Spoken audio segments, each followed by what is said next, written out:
এই মামলার তদন্তকালে এই শিশু আসিয়ার ধর্ষণ এবং হত্যার সাথে রিলেটেড সম্পৃক্ত যারা এই মামলার মেডিকেল এক্সপার্ট হিসাবে যারা দায়িত্বরত ছিলেন তারা আজকে জবানবন্দি দিয়েছেন এবং জবানবন্দির পাশাপাশি তারা ডকুমেন্টস অর্থাৎ ডকুমেন্টারি এভিডেন্স মেডিকেল সার্টিফিকেটও তারা প্রডিউস করেছে।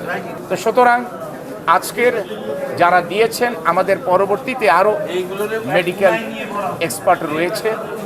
আশা করছি আগামী রোববার অবশিষ্ট মেডিকেল এক্সপার্টরা বিজ্ঞ আদালতে এসে হাজির হবেন এবং সাক্ষ্য দেবেন। আমরা আশা করছি যে দ্রুততম সময়ের মধ্যে এই মামলাটি ইনশাআল্লাহ নিষ্পত্তি হবে।